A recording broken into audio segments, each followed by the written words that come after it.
I'm Hunter Kanoki, and this is the inaugural episode of Fool's FAQ, a show where I take the internet's most burning questions and give you an answer that'll make you the smartest person at your next neuroscience convention. I'm so excited to get started, so thank you so much for listening. Let's dive right in. On today's episode, your brain's full-time job revealed. We all know the claim. Maybe you've heard it from that one kid in second grade, or perhaps you caught it in a movie where someone unlocks their full brain potential and suddenly gains telekinetic powers. The idea that humans can only use 10% of their brains has become one of the most persistent myths in popular culture. It's been attributed to Albert Einstein, though there's zero evidence he ever said such a thing. It's been the plot device for blockbuster movies like Limitless and Lucy, and it's been the go-to selling point for self-help gurus promising to unlock your hidden mental superpowers. But the truth behind this claim is more complex than you might think, and today we're going to find out exactly why your brain deserves a lot more credit than Hollywood gives it.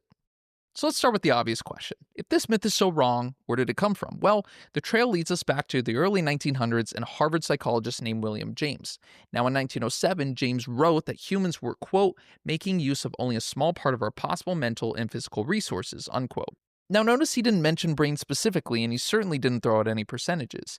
He was talking about the human potential in general, the kind of motivational message you might hear at a graduation ceremony. But somewhere along the way, that vague notion of untapped potential got twisted into a specific claim about brain usage, and the myth really took off in 1936 when Dale Carnegie referenced it in his best-selling book, How to Win Friends and Influence People. Carnegie's marketing genius was putting a specific number on it, that magical 10% figure that made the claim sound scientific and precise. And the timing was perfect. I mean, this was the era of self-improvement culture when people were hungry for any scientific fact that suggested that they could dramatically improve themselves.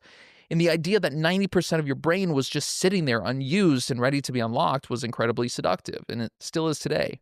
But here's what modern neuroscience actually tells us about our brain usage. Your brain is absolutely not 90% dead weight, and in fact, it is one of the most active, energy-hungry organs in your entire body.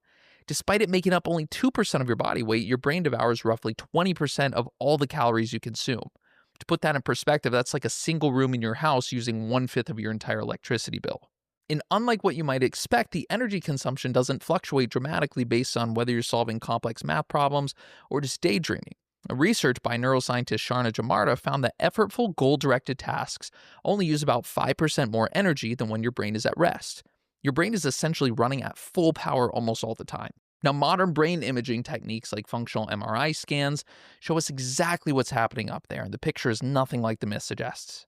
When scientists scan people's brains, even during simple tasks, they see activity lighting up across nearly the entire brain. Even when you're just lying still and resting, your brain remains intensely active.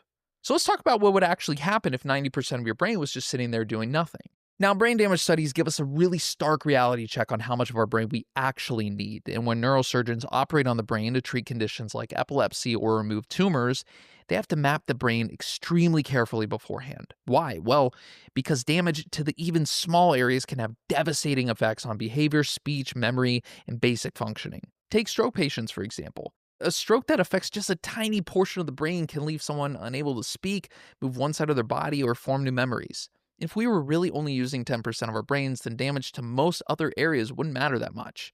But that's not what we see at all.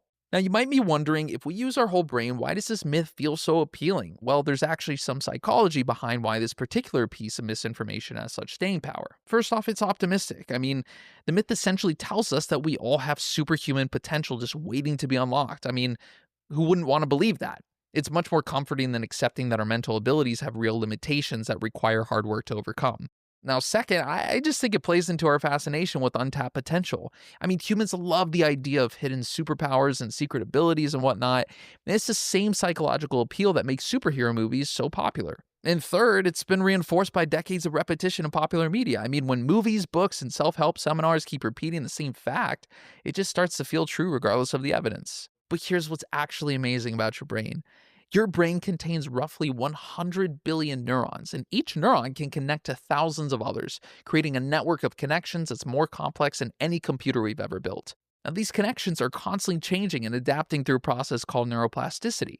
Every time you learn something new, practice a skill, or even just have a new experience, your brain physically rewires itself. And this rewiring doesn't just happen in your childhood, it continues throughout your entire life.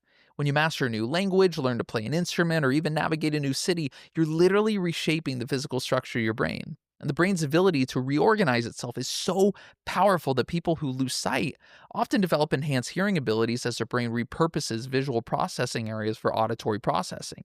People recovering from strokes can sometimes regain lost functions as healthy parts of the brain learn to take over for damaged areas. We use essentially all of our brains essentially all of the time. So the next time someone tells you that humans only use 10% of the brains, you can confidently set the record straight.